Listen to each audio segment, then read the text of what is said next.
and gentlemen, good afternoon, good evening, bonsoir, bienvenue au lundi de Ruralitique, 9e épisode.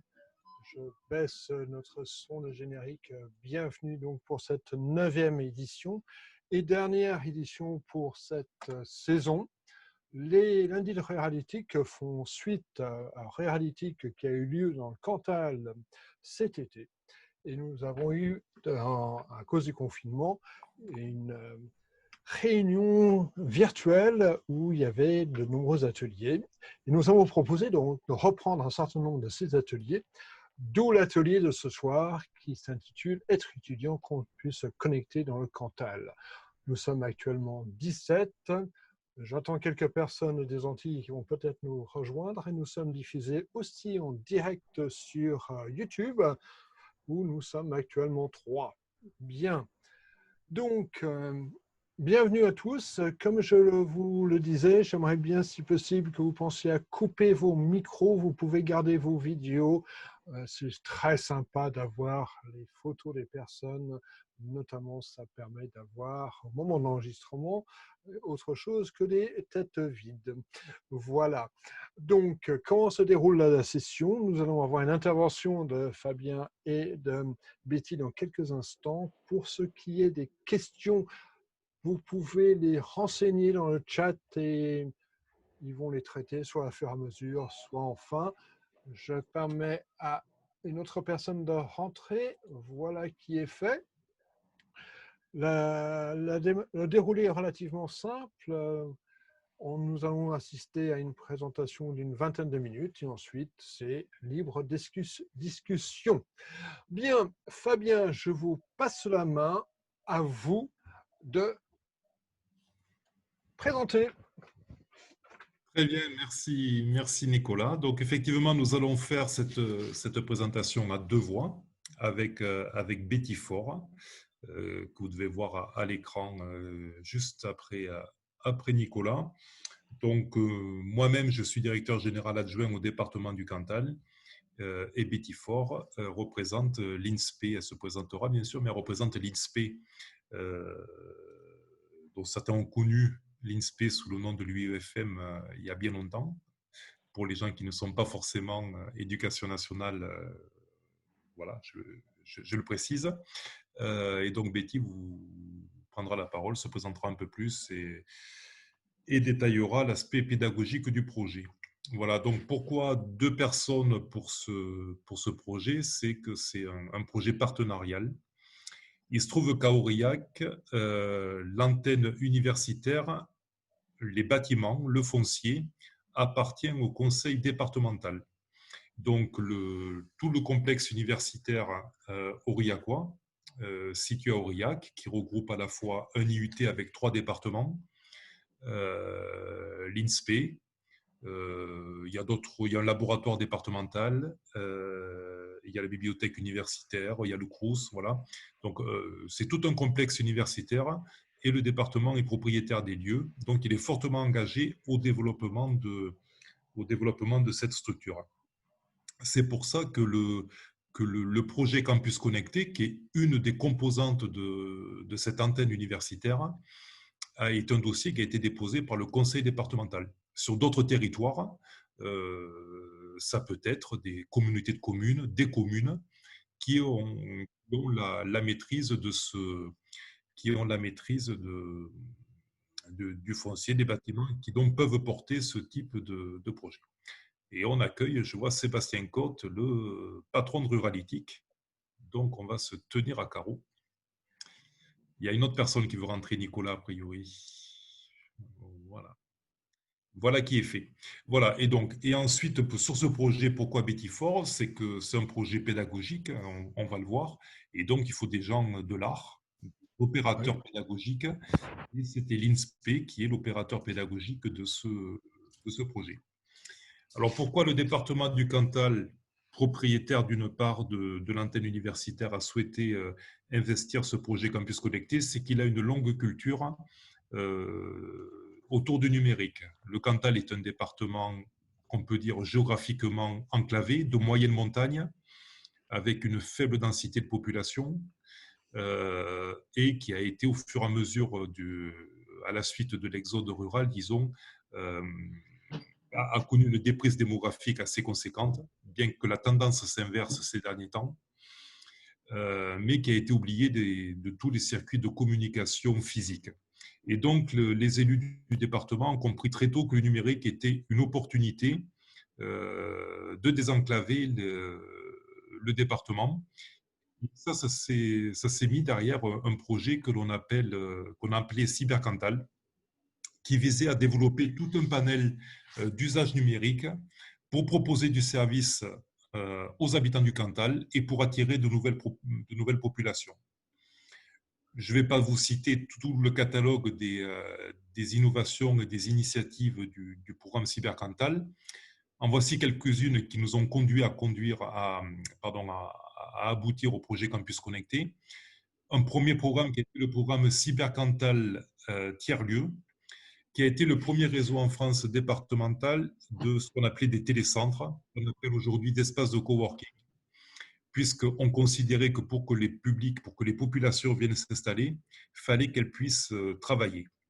Il est illusoire aujourd'hui de penser qu'une entreprise peut venir s'installer dans le département du Cantal en créant 900 emplois. Par contre, on fait le pari que 900 familles peuvent venir s'installer dans le Cantal pour télétravailler en conservant leur emploi. Et la crise du Covid, hélas, nous a démontré que c'était effectivement quelque chose de tout à fait réaliste. Donc, on était vraiment à l'origine du développement du télétravail dans le cadre d'un développement des territoires. Ensuite, il faut du travail, mais il faut proposer des services quasi équivalents à ce qui peut se faire dans les zones fortement urbanisées. Quand j'étais étudiant, pour ma part, par exemple, lorsque j'étais à Toulouse, le plaisir, c'était d'aller à la FNAC et d'aller acheter les CD, les livres, ce qui n'était pas forcément accessible dans mon département d'origine également rural. Aujourd'hui, on peut voir qu'avec le commerce en ligne, que l'on soit en fin fond du Cantal ou sur les Champs-Élysées, on a accès à la culture et en un clic, on peut écouter en ligne, commander tout ce qui est documentation, tout ce qui est achat au sens large. Après, ça renvoie à d'autres problèmes bien d'actualité sur les boutiques locales, et ça, on ne va pas développer ça ici. Mais pour dire que les services en ligne ont permis finalement d'apporter du service dans des populations qui étaient, hélas, fortement éloignées et qui, justement, ça pouvait être une raison à l'exode des territoires. Donc aujourd'hui, si l'on apporte du service, si l'on apporte du travail, finalement, il faut apporter de la santé. C'est la télémédecine qui, pour nous, a été le moyen, toujours avec le numérique, d'apporter des garanties de services de santé sur le territoire. Et c'est bien sûr l'éducation. Faire en sorte qu'on ne soit pas des territoires d'éducation de seconde zone, mais qu'on ait la même qualité, les mêmes accès aux services que dans les zones urbanisées. C'est pour ça également que le plan Cybercantal a développé un gros volet e-éducation. Le département du Cantal, par exemple, a été le premier à généraliser les ENT dans tous ses collèges. Ensuite, l'enseignement supérieur, c'était, disons, la dernière brique sur laquelle on devait développer des usages numériques et donc proposer finalement à nos étudiants potentiels aurillacois et cantaliens d'accéder à tout un cursus universitaire qui n'est pas forcément présent à l'université aurillacoise. Donc là, on avait répondu dans le cadre du programme d'avenir sur un programme appelé A2X.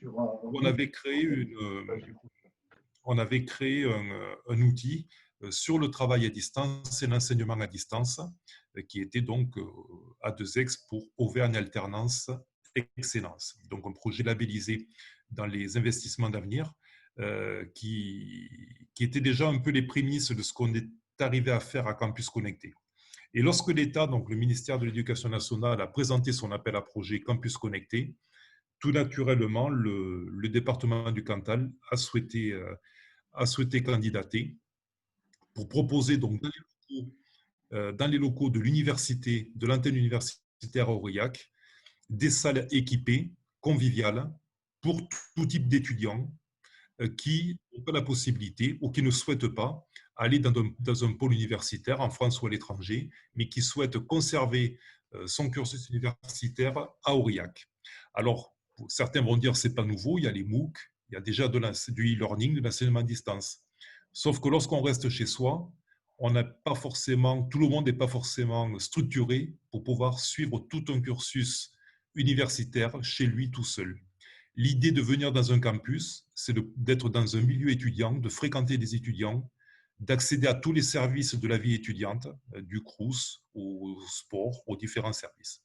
Et surtout, et c'est là où je laisserai la parole à Betty pour qu'elle l'explique, de bénéficier d'un encadrement d'enseignants de qualité qui permettent à ces étudiants de ne pas se retrouver seuls derrière un écran et d'être soumis à un certain décrochage, pour la plupart d'entre eux, mais d'être tutorés, d'être boostés, d'être accompagnés en physique par des enseignants et dans un cadre universitaire, c'est-à-dire au cœur de l'antenne universitaire aurillacoise. Betty, je te laisse la parole. Oui, alors juste pour terminer sur la présentation, bonsoir à tous. Donc, je me présente. Effectivement, je suis responsable, comme l'a cité Fabien Medianowski, du site INSPE dans le département du Cantal, qui est l'un des sites en fait de l'INSPE Clermont-Auvergne. Et j'occupe également des missions en lien avec la DSDEN du Cantal dans le cadre du déploiement de la formation initiale et continue des enseignants du premier degré au niveau départemental. Voilà. Donc, effectivement, ce projet, je dirais, qui est piloté par le conseil départemental, qui nous a confié, je dirais, le pilotage pédagogique et le déploiement, je dirais, au quotidien du dispositif Campus Connecté dans le département. Et pour revenir sur les indicateurs de départ aussi, il semblerait intéressant pour compléter la présentation qu'a pu faire Fabien Medianowski tout à l'heure, c'est des résultats qui nous ont servi un petit peu de base à notre réflexion et à l'élaboration de l'appel à projet. C'est tout d'abord dans le département du Cantal, nous avons globalement un taux de réussite au bac qui est supérieur à la moyenne nationale. Mais par contre, on a pu observer au fil des années un taux de poursuite d'études post-bac inférieur à la moyenne nationale. Donc, ça veut dire que tous les bacheliers ne poursuivent pas forcément leurs études dans le cadre de l'enseignement supérieur. Un autre point également qui nous a amené à établir différents partenariats, c'est que nous avons aussi au niveau de la ville d'Aurillac un centre de formation des apprentis au niveau du stade aurillacois, donc dans le milieu sportif, dans lequel nombre d'étudiants suivent des formations à distance et éprouver le besoin justement de bénéficier d'un accompagnement fort. Enfin, un dernier indicateur qui était intéressant à soulever, c'est que certes, nous avons un campus universitaire sur Aurillac, nous avons différents établissements qui permettent, je dirais, la formation et la préparation à des diplômes de l'enseignement supérieur, mais nous n'avons pas de parcours post-bac dans des filières généralistes. Voilà. Alors, pourquoi ce campus connecté? Tout d'abord, qu'est-ce que c'est?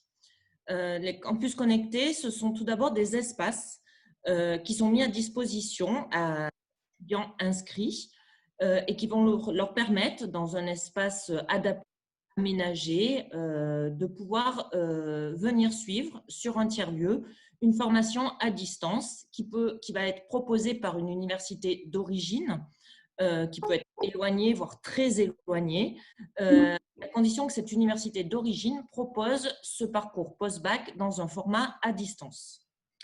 Ensuite, ce sont du matériel et des connexions de très haut débit en fait, qui sont proposées à ces étudiants pour pouvoir suivre leur parcours de formation à distance. Par matériel, on entend la mise à disposition d'ordinateurs portables, la mise à disposition de caméras, par exemple plan large, la mise à disposition de matériel d'impression, d'écrans, de grands écrans pour suivre des cours en classe virtuelle en grand groupe ou en petit groupe.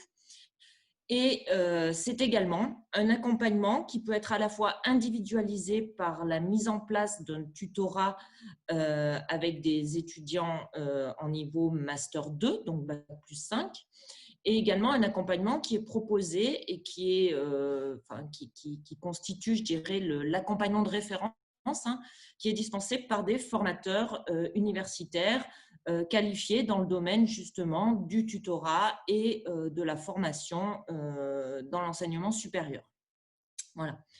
À cet accompagnement se rajoutent également des modules de formation complémentaires qui sont proposés pour répondre au plus près aux besoins répertoriés au fil, je dirais, du parcours de l'étudiant sur le campus. Enfin, c'est aussi, dans le cadre de notre campus connecté Made in Cantal, la possibilité aussi à ces étudiants de rester dans une identité étudiante puisque ce campus est déployé sur l'enceinte du complexe universitaire aurillacois et ça permet donc à tous ces étudiants de pouvoir profiter de l'offre étudiante présente sur le campus. C'est pour qui? Alors, le campus connecté s'adresse à un public relativement large d'étudiants, voire non étudiants, puisque tout d'abord, la première cible, ce sont des néo-bacheliers qui ne souhaitent pas ou qui ne peuvent pas rejoindre une métropole universitaire pour diverses raisons, que ce soit des raisons à la fois financières, mais ça peut être aussi des raisons plutôt d'ordre sociologique, l'enracinement dans un lieu de vie et une volonté, je dirais, quelque part de rester attaché à cet environnement-là. Donc, c'est des étudiants qui, par choix, ne souhaitent pas ou par nécessité ne peuvent pas rejoindre des grandes universités pour suivre des parcours post-bac. Ce peut être aussi des néo-bacheliers qui souhaitent, par exemple, suivre une filière généraliste qui n'est pas dispensée sur Aurillac et qui choisissent de s'y inscrire dans un format à distance dans une université d'accueil et qui peuvent donc venir la suivre en intégrant le dispositif Campus Connecté. Le public ciblé peut être également des étudiants qui se trouvent en situation de rupture. Par exemple, ils ont débuté un parcours dans une métropole universitaire et puis en cours de route, ils s'aperçoivent que ce parcours-là n'est peut-être pas fait pour eux ou qu'ils se retrouvent en situation d'échec parce qu'ils ne sont pas forcément aguerris à l'environnement universitaire où il y a énormément de public, où il y a un appel fort à l'autonomie au sein du travail. Et qui finalement, en cours de route, se réorientent sur un parcours, par exemple, à distance ou qui arrivent à négocier, je dirais, avec leur université, le fait de pouvoir faire basculer leur formation dans un schéma à distance. Ce peut être des étudiants également sous contrat. Donc là, je reviens un petit peu à mes propos introductifs, puisque par étudiant sous contrat, c'est par exemple des étudiants qui, de par leur lieu d'apprentissage, je dirais, sportif, ne peuvent pas rejoindre une grande ville pour suivre leur parcours universitaire, alors que néanmoins, très souvent, les centres de formation imposent à ces étudiants de mener en parallèle de leur contrat sportif un contrat de poursuite d'études.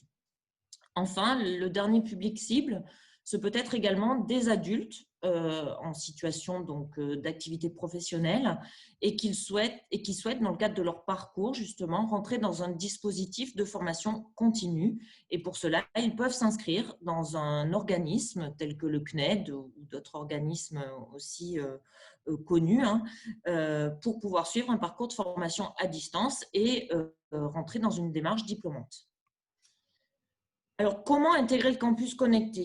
Le préalable, c'est d'être inscrit dans une université ou dans un centre de formation à distance qui va proposer donc une formation dans un format en complet distanciel.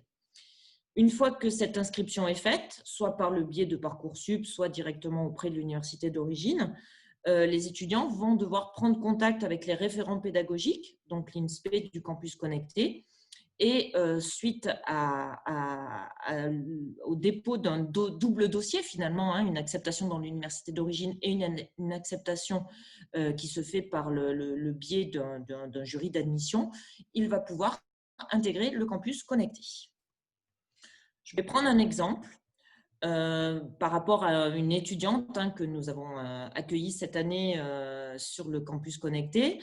Elle vient d'obtenir son baccalauréat dans un parcours littéraire. Elle ne souhaitait pas du tout aller dans une grande métropole parce qu'elle pense que les cours en amphi, à 500 étudiants, etc., ce n'est pas fait pour elle. Et elle voulait vraiment être restée proche de son domicile. Donc, elle a souhaité s'inscrire dans un parcours généraliste qui n'était pas proposé sur Aurillac, mais sur l'université de Toulouse. Elle a donc pu s'inscrire à l'université Toulouse 2 hein, et elle a donc choisi, dans le cadre de son inscription, de cocher le parcours complètement à distance. Elle est venue, elle a pris un rendez-vous au niveau du campus connecté Cantal. Elle a déposé un dossier d'inscription, sa candidature a été retenue et elle a ainsi pu, à partir d'octobre dernier, intégrer le campus connecté Cantal. À partir de là, eh ben, elle a maintenant intégré le dispositif. Elle peut donc, en fonction des créneaux qui sont clairement établis dans son emploi du temps, venir sur le site pour suivre sa formation en autonomie. Elle dispose des connexions, elle dispose d'un ordinateur, elle dispose des moyens d'impression et de navigation, je dirais, sur la plateforme de formation de l'Université de Toulouse, tout en profitant également de la plateforme proposée par l'Université Clermont-Auvergne, qui est l'université à laquelle l'INSPE est rattachée. Voilà. Et elle bénéficie régulièrement, donc de façon hebdomadaire, d'entretiens avec une tutrice qui était une étudiante. Et à d'autres moments, elle bénéficie également d'un accompagnement et d'entretien avec des référents universitaires. Et elle bénéficie aussi de modules de formation complémentaires, plutôt à visée méthodologique, pour pouvoir être de la meilleure façon possible ancrée dans un schéma de réussite de son parcours universitaire. Voilà. Donc, concrètement, de façon complètement pratico-pratique, hein, nous avons déjà la possibilité de profiter pleinement des espaces qui nous sont mis à disposition dans l'enceinte d'un bâtiment qu'a cité tout à l'heure Fabien Medianowski, hein, donc du bâtiment A2X, qui est un espace dédié aux usages du numérique sur le campus universitaire, dans lequel nous disposons de salles spacieuses, plutôt en situation, je dirais, transmissive, hein, qui nous servent principalement pour tous les temps de formation complémentaires que l'on peut dispenser dans le cadre du dispositif Campus Connecté. Et puis, suite à la réponse à l'appel à projet, en fait, et par l'intermédiaire du conseil départemental, nous avons pu aménager dans les espaces spécifiques à l'INSPE une salle complètement aménagée en mode campus connecté. Donc, vous pouvez la voir sur la partie droite de la diapositive, où on a pensé de façon complètement fonctionnelle des espaces plutôt de travail individuel, où les étudiants peuvent s'isoler dans des box avec des écouteurs et leur ordi portable pour suivre leur formation et travailler de façon autonome. Et des espaces aussi surélevés qui peuvent permettre des temps plutôt en mode coworking, ou avec cet espace, par exemple, de regroupement, ils peuvent aussi suivre lorsque les parcours sont regroupés. Hein. Par exemple, nous avons 6 étudiants en première année de licence STAPS. Donc, lorsque ces étudiants-là ont des cours en classe virtuelle, ils les suivent de façon collective sur cet espace-là. Et nous avons également un espace un peu plus convivial qui permet aux étudiants justement de pouvoir, en fonction de leurs aspirations et en fonction des conditions qu'ils souhaitent avoir pour apprendre, on a proposé également un espace un peu plus convivial.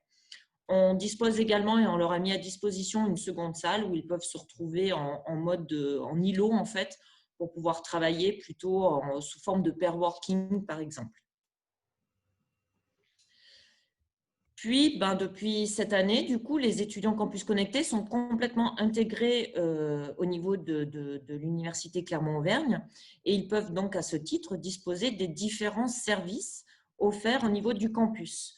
Donc, sur ces différents services, c'est tout d'abord un relais administratif avec le secrétariat INSPE qui permet vraiment de faire des relais avec les universités d'accueil, des relais avec toutes les fonctionnalités, par exemple, de l'ENT de l'Université Clermont-Auvergne. C'est également aussi profiter de la bibliothèque universitaire qui est rattachée à l'Université Clermont-Auvergne pour pouvoir aller chercher des ressources, pour pouvoir en commander et pour éventuellement aussi pouvoir s'isoler et travailler dans un cadre propice aux apprentissages.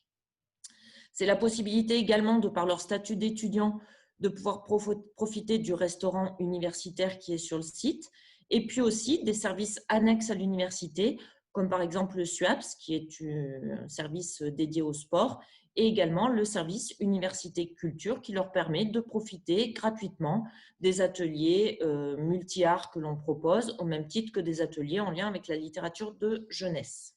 Voilà.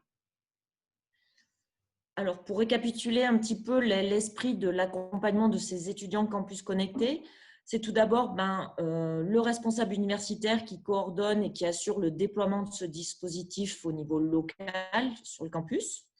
À partir de là, ce responsable a mobilisé donc une équipe de formateurs universitaires qui sont donc formés et diplômés à l'ingénierie de formation et qui sont également donc des formateurs qui dispensent des modules de formation complémentaires, mais aussi des référents pour les tuteurs étudiants, mais aussi pour les étudiants campus connectés. Ce sont donc ces référents, en étroite collaboration avec le responsable universitaire et avec l'équipe de direction de l'INSPE, qui a choisi donc de mettre en place une programmation de modules de formation complémentaires qui touchent plusieurs domaines. Donc, tout d'abord, des modules plutôt d'ordre méthodologique. À titre d'exemple, nous avons déjà déployé des modules d'enseignement sur qu'est-ce que c'est que mémoriser un cours et de prendre des notes à partir d'un téléchargement, par exemple, de dossiers à distance. C'est par exemple se repérer sur une plateforme, être capable d'adresser des mails à des formateurs au sein de l'université d'origine, quel adressage en fonction de quel destinataire. C'est aussi, par exemple, prendre des notes, ça je l'ai déjà dit, mémoriser des cours, établir un planning de travail à l'échelle de la semaine. Là, nous allons déployer cette semaine et la semaine prochaine des enseignements aussi pour apprendre à appréhender une copie d'examen. Qu'est-ce que je fais face à ma copie? Comment je m'y prends? Quel est le programme de révision en amont? Mais aussi, quelle est ma posture en tant qu'étudiant face aux exercices et aux évaluations qui sont décisives, notamment pour la validation de leur parcours. On va proposer également d'autres modules de formation complémentaires qui vont être plutôt orientés sur la préparation aux évaluations plutôt orales, au même titre que de la préparation justement et de l'accompagnement dans le cadre de la rédaction de dossiers qui peuvent être des rapports de stage, des dossiers disciplinaires ou des mémoires d'initiation de recherche. Nous allons proposer également des modules de formation complémentaires plutôt en lien avec la réactualisation de connaissances dans le domaine du français notamment, avec des présentations de logiciels pour améliorer des compétences dans le domaine, je dirais, de la syntaxe, de l'orthographe, etc. Et puis des modules aussi plutôt orientés sur l'aspect recherche documentaire. Voilà. Suite à cette équipe de référents, donc, nous avons recruté des tuteurs étudiants. Donc, cette année, nous en avons 4 qui sont des étudiantes en master MEF mention 1 enseignées dans le premier degré, qui sont en 2e année. Donc, qui sont des étudiantes qui ont été recrutées, qui ont été formées aussi sur un module de formation de 12 heures pour appréhender la conduite d'entretien avec des étudiants campus connectés et également tout ce qui est repérage des besoins et mise en place de leur planification, je dirais, en vue de réussir leurs études. Donc, des réunions hebdomadaires ont également lieu entre ces tutrices campus connectés et avec les référents universitaires, de façon à être dans une forme de régulation permanente pour optimiser vraiment l'accompagnement de terrain. Voilà. Nous disposons également d'une assistance technique qui nous est proposée par le conseil départemental pour tout ce qui est maintenance des outils informatiques, maintenance du réseau également Internet. Voilà. Et pour permettre, je dirais, à tout ce dispositif de fonctionner dans les meilleures conditions possibles, nous avons choisi également le parti pris de mettre en place régulièrement sur l'année universitaire des instances d'échange et de régulation entre le pilote de ce projet, donc le conseil départemental, et les référents universitaires, ainsi que l'université Clermont-Auvergne. Voilà. Juste un état des lieux. Donc, nous avions déposé un projet sur une base de 12 étudiants. Cet appel à projet a reçu un accueil favorable donc, en juillet dernier et le campus connecté a ouvert ses portes le 7 octobre dernier. Et nous avons été au-delà, je dirais, des objectifs qu'on s'était fixés, puisqu'à l'heure actuelle, nous accueillons 15 étudiants, donc 3 de plus qui étaient prévus initialement. Le déploiement du tutorat s'est fait dès les premières semaines, hein, puisqu'il nous semble que ces étudiants-là, c'est vraiment dans l'accompagnement de proximité qu'ils peuvent vraiment acquérir cette autonomie, je dirais, pour pouvoir réussir leur parcours de formation. Notre parti pris, je dirais, c'est vraiment de ne pas avoir préétabli forcément une programmation stricte, mais de vraiment réguler en permanence les compétences des formateurs universitaires avec les besoins, ce recensement des besoins, je dirais, de ces étudiants-là, et afin de répondre vraiment à toutes leurs préoccupations pour vraiment leur permettre de réussir. Et en ce qui concerne donc les perspectives, c'est peut-être d'accueillir, je dirais, pour vraiment répondre à un besoin qui se fait de plus en plus émergent sur notre département et d'augmenter, je dirais, le vivier de ces étudiants-là. Donc là, vous pouvez voir des photos, hein, je dirais, d'étudiants qui ont été soit dans le cadre d'enseignement complémentaire en situation plutôt de cours, et d'autres étudiants qui travaillent de façon autonome avec leur plateforme et le matériel qui est mis à leur disposition. Donc pour résumer et conclure, je laisse peut-être la parole à Fabien. Oui, peut-être. Ouais, je voulais donc merci Betty. Pour revenir par rapport à la vision plus des élus qui sont présents sur ce webinaire, sur la méthodologie, comment développer un campus connecté sur votre territoire. En fait, il faut deux acteurs. Il faut le dépositaire du dossier, c'est-à-dire le candidat, auquel cas c'est plutôt une collectivité. Comme je vous le disais, c'est souvent lié à l'engagement des collectivités sur un campus universitaire. Donc, ça peut être des départements, des communes, des intercos. Il y a les trois configurations qui sont présentes. Donc, c'est un dossier de candidature à déposer auprès du ministère de l'Éducation nationale. C'est un appel à projet en continu. Et ensuite, vous devez être adossé à un opérateur pédagogique. C'est-à-dire que nous, dans le cas du Cantal, c'est l'INSPE, parce qu'on a eu, mais tous les départements n'ont pas la chance d'avoir une Betty Fort qui s'engage dans ce type de projet. Donc, il faut trouver le bon interlocuteur, le bon opérateur pédagogique qui connaît les notions d'ingénierie pédagogique pour pouvoir dispenser ces aspects-là. Et donc, ensuite, il y a un partenariat financier entre la collectivité et l'opérateur. En d'autres termes, pour le campus connecté Cantal-Auvergne, le conseil départemental du Cantal paye l'INSPE pour dispenser la prestation de tutorat auprès des étudiants. Donc, le département dépose un dossier, il y affiche une ambition, il y affiche des dépenses, donc emménager les salles, équiper les ordinateurs, mettre du réseau, les abonnements très haut débit, les différents coûts, les charges diverses, et le paiement auprès de l'opérateur pédagogique, en l'occurrence l'INSPE pour le Cantal. Et ensuite, si vous êtes lauréat dans l'appel à projet, donc déjà vous êtes admissible. Pour être admis, il y a un grand oral, et donc vous présentez le projet. Vous avez une possibilité de recevoir une subvention et donc des fonds de l'État pour réaliser le projet et pour soutenir toutes ces charges. Donc nous, le département, on a obtenu 300 000 euros. 300 000 euros sur la période, sur les 3 ans, donc à lycée, 100 000 euros par an, qui nous permet à la fois de faire les investissements, les aménagements, de payer les charges et d'indemniser donc l'INSPE pour cette prestation-là. Voilà un petit peu la méthode pour les collectivités qui sont présentes. Et je laisse la parole à Sébastien Cotte, président de Ruralitique. Il restait juste une petite diapositive. Ouais, allons-y, Betty. Pardon. Voilà, Betty avant Sébastien. Pardon, Betty, je vais terminer. Je suis désolée, c'était juste pour conclure avant peut-être de rentrer dans un échange. Oui. Donc voilà, juste pour résumer, pour faire suite, je dirais, à cette genèse et ce fonctionnement du projet.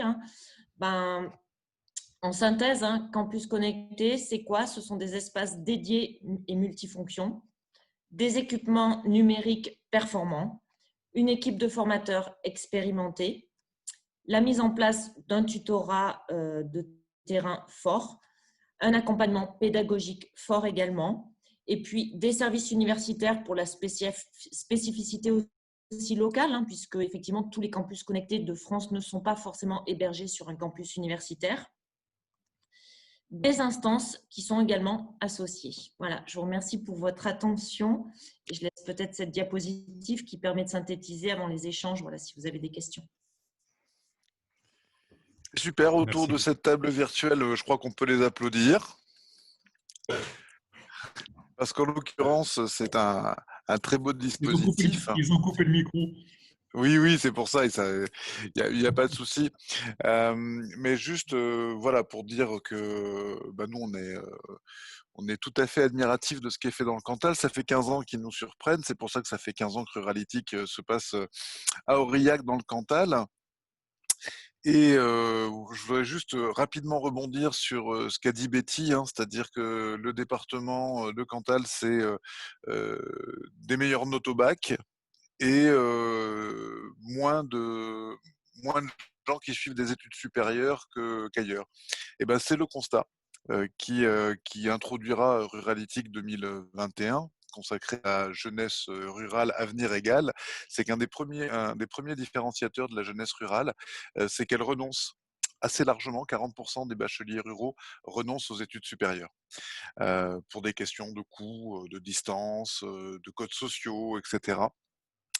Et donc c'est super important ce que vous êtes en train de faire et ça va fonder effectivement notre travail de préparation de Ruralytic cette année. Deuxième information flash sur Ruralytic, c'est que ces lundis de Ruralytic continueront à partir du mois de janvier et seront focalisés sur tous les sujets liés à la jeunesse et naturellement donc à l'éducation, mais pas que.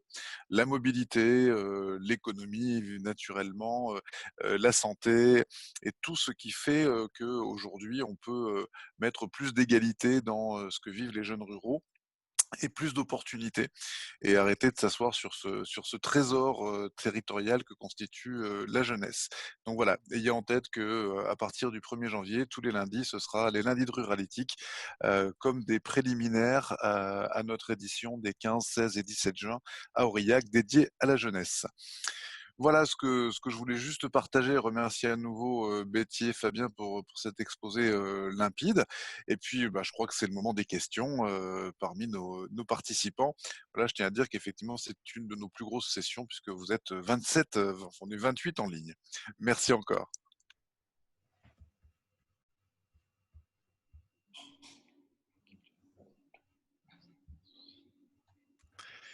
Qui fait la première question ? Allez, lancez-vous. Y a-t-il un élu dans cette salle ?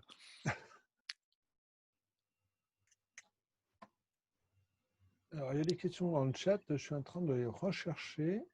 Ils sont toujours timides. La première question, c'est toujours insupportable. Mais Joël Rambert, les étudiants portent chacun un thème, mais peut-être qu'elle peut prendre la parole pour la reformuler.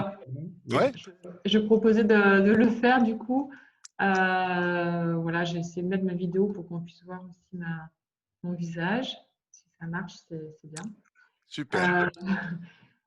Oui, bonjour. Donc, Joël Rambert, chargée de mission sur l'accord, comité d'agglomération de l'Ouest rhodanien. Je ne suis pas donc élue. Nous sommes sur le projet également de développer un campus connecté. J'avais une question du coup par rapport à la répartition en fait du tutorat entre les étudiants de Master 2 et puis des formateurs référents, juste pour repréciser un petit peu qui intervient sur quoi, même si je pense avoir une partie de la réponse, mais peut-être pas la deuxième. Merci. Alors, nous avons à l'heure actuelle, alors c'est un petit peu compliqué, mais c'est vrai que notre vivier d'étudiants, je dirais, et les profils des étudiants de l'INSPE, en fait, ce sont principalement déjà des étudiants qui se destinent au métier de l'enseignement et de la formation, puisqu'ils préparent un master MEF. Hein. Et donc, ces étudiants sont en deuxième année. Dans le vivier d'étudiants que nous avons sollicités et enrôlés dans cette belle aventure, ce sont des étudiantes en fait, qui n'ont pas eu leur concours de recrutement de professeurs des écoles et qui donc sont sur le département du Cantal pour finir leur formation de master en vue de se préparer à nouveau au concours de recrutement de professeurs des écoles.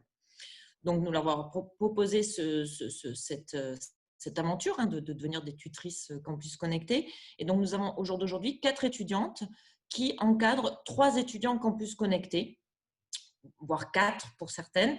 Et ensuite, au-dessus, nous avons un référent universitaire pour 2 étudiants. Donc, c'est vraiment une arborescence en fait, qui se crée. Hein. Nous avons un référent universitaire pour 2 étudiantes Master B tutrices pour 6 étudiants campus connectés. Voilà. Et donc, concrètement, je ne sais pas si après vous souhaitez savoir comment ça se déploie en termes de planning, peut-être. Donc, chaque étudiante Master MEF, donc, qui sont tutrices de terrain, vraiment campus connecté, procède à un entretien hebdomadaire avec… donc, au départ, elles ont eu 12 heures de formation, enfin, pas trop 12 heures parce qu'on a prévu aussi des temps de régulation sur l'année. Elles ont eu un temps fort de la formation aux pratiques de tutorat d'étudiants, donc de néo-étudiants à l'université. Ensuite, elles effectuent un entretien de régulation par semaine avec les étudiants. Là, on a travaillé ce matin avec elles, par exemple, à élaborer un portfolio aussi, de façon à garder trace aussi des entretiens, puisque pour le moment, elles n'avaient qu'un carnet de bord. Donc là, c'est vraiment pour amener une régulation entre les étudiants et le tuteur. Et ensuite, chaque semaine également, on prévoit avec chacune des référentes universitaires et les 2 étudiantes tutrices un temps de régulation de façon à faire remonter les besoins. Et c'est à partir de cette remontée des besoins que les référentes universitaires vont soit au contact des étudiants pour entrer dans l'échange lorsqu'il y a des préoccupations à résoudre de façon assez urgente. Et sinon, elles organisent ensuite les temps de formation complémentaires. Voilà, donc, il y a vraiment, je dirais, une coordination entre les différentes actions qui sont vraiment dans une première année aussi. Hein, donc, on essuie un petit peu les plâtres pour parler un petit peu familièrement. Mais néanmoins, c'est vraiment en phase de se structurer de façon assez logique et fonctionnelle, je dirais. Très bien, je vous remercie. Juste une toute petite précision sur certains autres campus, dans le recrutement et le choix de tuteurs, certains vont vers des profils avec des spécialités, peut-être des dominantes scientifiques ou mathématiques, d'autres plutôt sur d'autres profils. Vous, j'ai pu comprendre que vous avez plutôt fait le choix en fait, d'aller vers un accompagnement transversal du coup. Oui, complètement.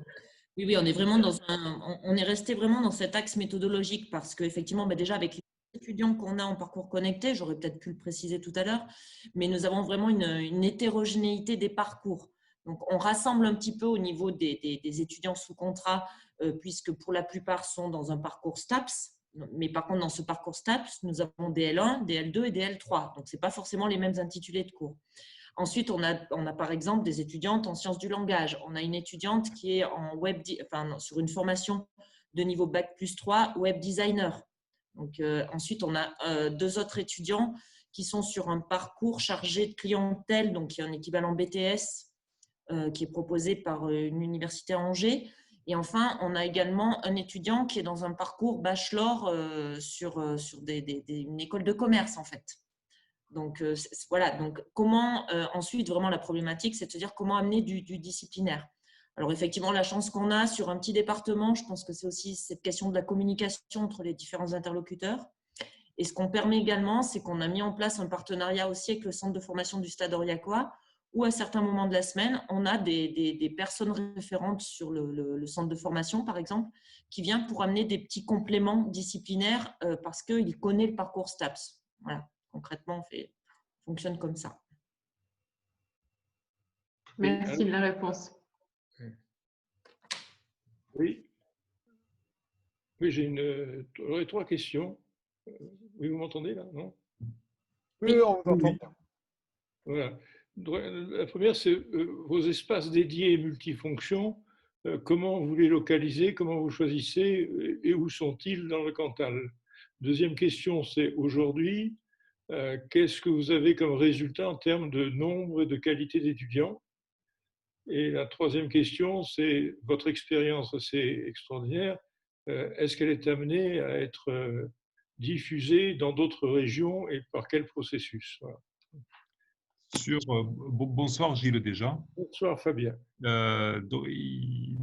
Sur les différents sujets, aujourd'hui le campus connecté Cantal Auvergne est basé dans le Cantal exclusivement à l'antenne universitaire d'Aurillac physiquement. Donc les espaces sont présents uniquement à Aurillac. On réfléchit à se dire pourquoi on ne pourrait pas finalement l'éclater, le déconcentrer un peu partout sur le département. Mais ça renvoie à d'autres problématiques parce qu'il faut de la ressource humaine pour encadrer, donc il faut des enseignants. Mais ça, c'est voilà. Mais actuellement, dans l'état du projet, tous les étudiants du campus connecté sont présents à Aurillac, à l'antenne universitaire. Par contre, ils suivent des cursus de toute la France, mais ils sont présents physiquement à l'antenne universitaire. Deuxièmement, on a 15 étudiants à ce jour. On est en première année scolaire, c'est la première année scolaire, universitaire, pardon, pas scolaire. On avait tablé sur 12 dans le cadre de l'appel à projet, on en a 15 et on a dû freiner. Donc, on a dû se limiter à 15. Ça veut dire qu'il y a un besoin. Et troisième question, comment essaimer le projet dans les autres régions? Et ça, c'est un appel à projet qui est national, lancé par le ministère de l'Éducation nationale. Donc, toutes les régions peuvent, toutes les collectivités de France peuvent candidater à cet appel à projet. Après, il y a une méthodologie un peu particulière, et c'est grâce à des outils comme Ruralytics ou ce webinar, où ceux qui ont déjà fait l'expérience et qui ont réussi à passer les différentes étapes sont là, y compris le Cantal, à la disposition de ceux qui voudraient déposer un projet identique.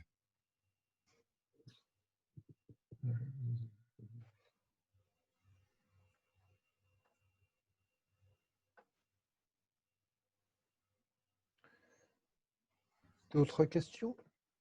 Oui, bonjour, Paul Delascaz. J'avais deux questions. La première, c'était une question un peu terre à terre. C'était le coût annuel pour le département d'un tel campus connecté. Et la deuxième question, j'ai trouvé assez intéressant le fait de prendre en compte les réorientations, excusez-moi, professionnelles, parce qu'on a souvent une idée d'un étudiant, on va dire, jeune, post-bac. Et c'est vrai qu'aujourd'hui, les métiers, on travaille de moins en moins de temps dans un secteur et de plus en plus d'adultes se réorientent. Et quelle est la part justement de ces adultes dans le campus connecté? Est-ce que pour l'instant il y en a ou est-ce que c'est un projet qui va être développé ensuite? Je répondrai à la première question, puis Betty à la seconde. Le coût du campus connecté, alors, il y a un coût fixe qui est le coût de l'ingénierie pédagogique et de l'accompagnement humain par l'INSPE. Le coût pour le département, c'est 10 000 € par an pendant 5 ans.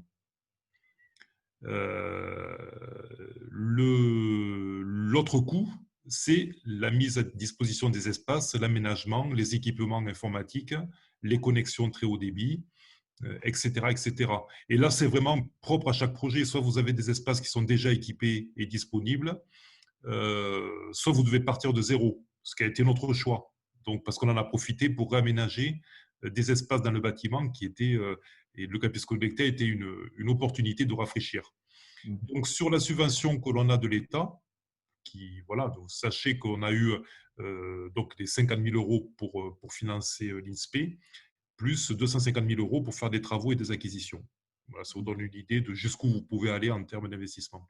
Et pour la typologie des étudiants seniors, Betty? Oui, alors au jour d'aujourd'hui, en fait, on a une étudiante qui s'est rapprochée et qui a intégré le campus connecté pour suivre justement une formation de web designer. Et c'est en fait une étudiante qui a complètement pâti, je dirais, de la crise sanitaire puisqu'elle s'est retrouvée licenciée, je dirais, en juillet dernier. Elle a réintégré Pôle emploi et donc elle a fait valoir le droit à la formation justement dans le cadre de Pôle emploi, ce qui lui a permis d'avoir un financement pour suivre cette formation à distance de web designer. Elle a pour projet de créer sa propre entreprise justement et donc elle se disait elle a le matériel, elle par contre, donc elle ne vient pas sur le campus connecté pour bénéficier d'ordinateurs, mais simplement bénéficier des connexions et d'un environnement, je dirais, qui va la stimuler pour suivre ce parcours-là. Et donc, pour le moment, elle semble plutôt ravie, je dirais, des possibles qu'on lui offre, en fait. Voilà. Donc là, pour le moment, au jour d'aujourd'hui, c'est la seule étudiante qui a un profil vraiment particulier. Les autres sont vraiment dans un schéma, soit étudiant sous contrat, soit étudiant post-bac qui souhaite faire une filière généraliste depuis Aurillac. Voilà. Par contre, on a eu beaucoup de questionnements justement de personnes, puisque je pense qu'on est dans les prémices aussi d'envisager d'un point de vue personnel les possibles de reprise d'études, de diplomation lorsqu'on est en activité professionnelle.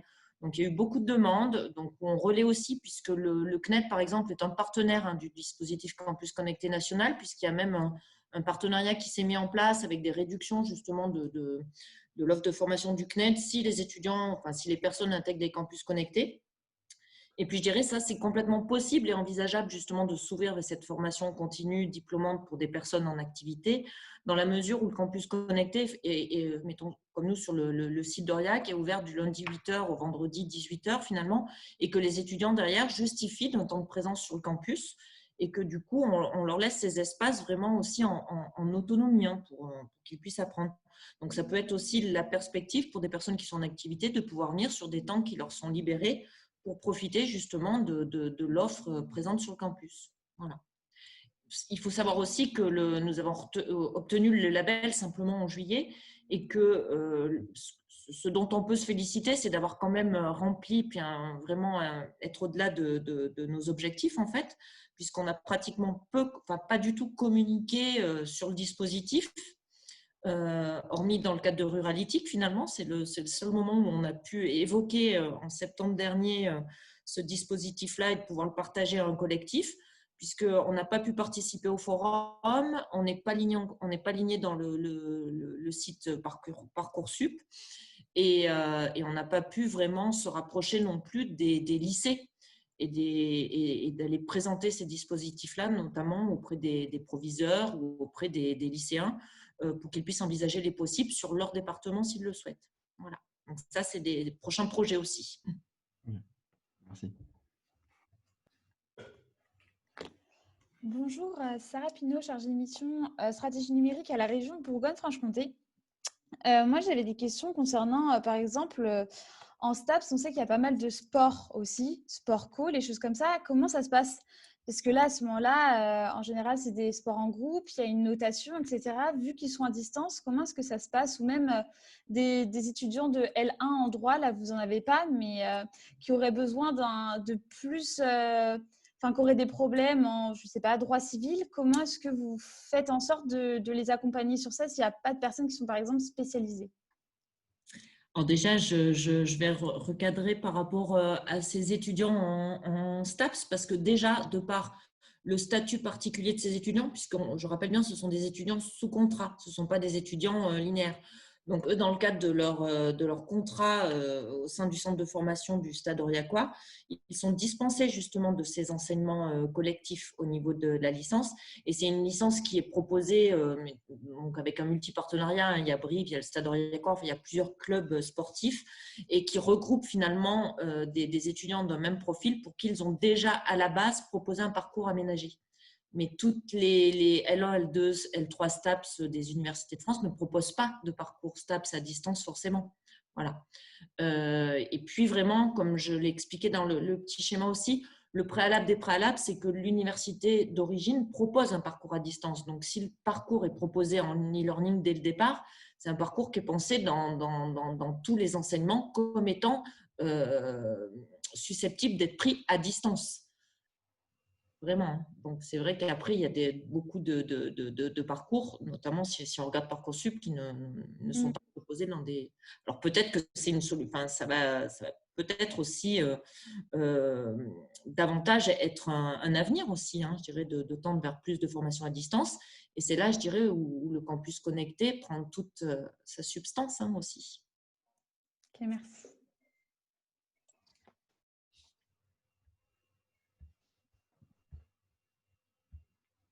D'autres questions? Oui, une autre question. Qu'est-ce que vous feriez comme si on mettait en parallèle le développement d'un MOOC et le campus connecté? Le campus connecté, quels sont ses avantages? Ce que je vois, c'est l'accompagnement pédagogique fort, mais qu'est-ce que vous avez comme autre argument pour différencier le campus connecté d'un MOOC? C'est un peu le même parallèle que le télétravail à domicile, le télétravail en télécentre ou un espace de coworking. Il y a des gens qui sont très bien structurés, qui arrivent à télétravailler de chez eux, d'être loin, sauf qu'on travaille pour gagner sa vie, mais aussi pour tisser son premier réseau social. Et si on reste chez soi, 24 sur 24, 7 jours sur 7, Certains risquent de finir travailler en pyjama et on se coupe de toute relation sociale. Il faut être assidu. Donc, un tiers-lieu, ça permet d'aller au travail, même si c'est à côté de chez soi, mais dans un local professionnel, de recevoir quelqu'un ailleurs que dans son salon, voilà, et d'avoir des équipements de qualité, des vrais bureaux, de bonnes connexions, etc., etc. Pour le campus connecté, c'est un peu pareil. On peut suivre un MOOC, certaines personnes de chez soi. Pour la plupart des étudiants, pour des néo-bacheliers, de se retrouver dans un environnement universitaire, d'échanger avec d'autres étudiants, de partager les problématiques de visu, de pouvoir donc progresser ensemble, de pouvoir manger au crous et échanger sur la vie, puisqu'on a tous été étudiants et il y a quand même un changement qui s'opère pendant ces années-là, à tout point de vue. Et donc, le gros aspect social d'être intégré dans une université, c'est quand même autre chose que de suivre des cours sur son canapé entre Netflix et la Switch, quoi. Oui, c'est une excellente comparaison, là. Mais le télétravail, effectivement, C'est ça. un problème, c'est qu'effectivement, chez soi, c'est du travail en pantoufle et la participation sociale, elle est tout à fait limitée. D'ailleurs, ce serait intéressant de voir quels sont les résultats, par des enquêtes, peut-être que ça existe, quels sont les résultats des expériences intenses de télétravail qui ont pu être faites dans cette période d'épidémie. Je pense que ça viendra, je pense. c'est pas 100% de réussite, loin de là. Donc, il y a des critères pour que ça marche, et celui que tu mentionnes là est tout à fait exact. Il est bon de quitter son domicile, mais ceci étant, ce n'est pas une raison pour faire 3 heures de trajet pour aller de chez soi à la Défense et perdre 3 heures pour aller derrière un écran à la Défense. Enfin, je prends l'exemple de l'Île-de-France. Tout à fait. Enfin, on aura noté que pour Fabien, la vie étudiante, ça s'appelle partager des problématiques. Toutes sortes de problématiques, d'ailleurs. On met de côté les soirées et les premiers émois de c'est effectivement très policé. Merci Gilles. Effectivement, il y a des parallèles avec le télétravail et on mesure qu'effectivement, ce sont les solutions hybrides qui aujourd'hui font sens. Est-ce qu'il y a encore une dernière question, une dernière remarque avant qu'éventuellement je me permette de conclure cette 9e session des lundis de Ruralytique? Moi, j'aurais peut-être une dernière question. C'est Allez-y. Joël Rambert. Excusez-moi. Allez-y, n'hésitez pas. J'avais juste une question par rapport au cofinancement, parce que tout à l'heure, vous avez parlé d'une personne donc, du coup, qui avait un financement donc, de Pôle emploi. Et je voulais savoir si le Pôle emploi rentre dans un cofinancement, enfin, est-ce qu'il y a un reversement du Pôle emploi dans le cadre du budget du campus? Comment c'est monté? Je ne sais pas, Fabien. Enfin, là, tout de suite, non, du côté Pôle. Non, pas du tout, c'est complètement indépendant. Hein. Non, c'est individuel. Voilà, le campus, c'est l'outil. Après, si une personne qui assiste au campus est en réinsertion et est soutenue par les différents organismes sociaux, c'est sa problématique à lui. Et donc, c'est lui qui recherche ses financements, ses bourses, tous ses droits, en fait. Mais il n'y a pas de partenariat global. Les 2 partenaires que nous avons, que je n'ai pas cités d'ailleurs, au sein de ce projet, c'est la région, qui a la compétence enseignement supérieur, et donc qui peut financer des actions ou du matériel. Et la communauté d'agglomération du bassin d'Oreilla, qui, elle, a en charge, disons, de la vie étudiante, avec l'intégration des étudiants, etc., et qui intègre les étudiants campus connectés dans cette prestation-là. Mais ensuite, les aides individuelles relèvent de l'étudiant et pas du dispositif. Merci. Moi, j'ai une question, Betty, Fabien. C'est ce qui sera possible lors de la prochaine édition de Ruralytique, les 15, 16 et 17 juin prochains à Aurillac, de faire témoigner et de mettre en valeur ces 15 étudiants? Je pense, Betty, non? Oui, c'est complètement possible. Déjà, on a la chance aussi de bien communiquer, je dirais, au niveau de la ville. Et déjà, dès demain, on sait qu'on a dans notre journal quotidien une double page justement qui met vraiment en avant ces profils d'étudiants, puisqu'il y a 4 étudiants qui ont accepté de pouvoir être interviewés et de pouvoir expliquer un petit peu leur ressenti après avoir éprouvé pendant 1 mois et demi le dispositif Campus Connecté. Donc ça, c'est demain. Et puis vraiment, ils sont tous vraiment dans une logique aussi. Et puis ils ont bien conscience qu'ils inaugurent quelque part ce dispositif. Et c'est vrai qu'ils sont assez sollicités. Et j'imagine bien qu'après leur partiel, bien sûr, hein, Bien sûr. ils pourront. Génial, merci beaucoup. On arrive donc au terme, sauf s'il y a encore une question, une remarque. On a encore 3 minutes. Je ne veux pas vous priver de votre temps de parole. Mais sinon, je vous propose de conclure avec cette très belle 9e session des lundis de Ruralytique. Je remercie donc à nouveau Betsy Faure et Fabien Medianowski.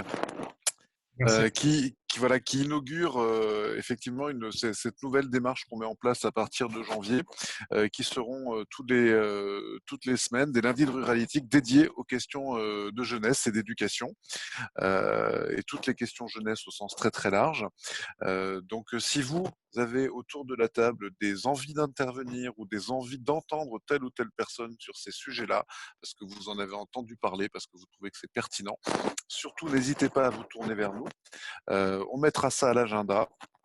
Et on va faire vivre ce sujet qui le mérite, qu'on a ajourné, hein, je vous le rappelle, l'an dernier. Hein, cette année, on a fait un spécial Covid, si je puis dire, parce qu'il s'est un petit peu invité dans nos vies. On avait initialement prévu de faire pour nos 15 ans une édition spéciale jeunesse. Et ben on l'a fait pour nos 16 ans. Et on l'a fait quand même, et on l'a fait avec beaucoup de volonté et de pugnacité. Donc voilà, toutes vos propositions d'intervention, tous vos souhaits de voir intervenir telle ou telle personne, on les prend et puis on va mettre ça dans le shaker des lundis de Ruralytique. Et à la fin, je pense que le cocktail au mois de juin sera excellent. Voilà. Au revoir à tous. Merci, au revoir à tous. Prenez soin de vous et puis à très vite pour de nouveaux lundis de Ruralytique. Merci. Merci beaucoup.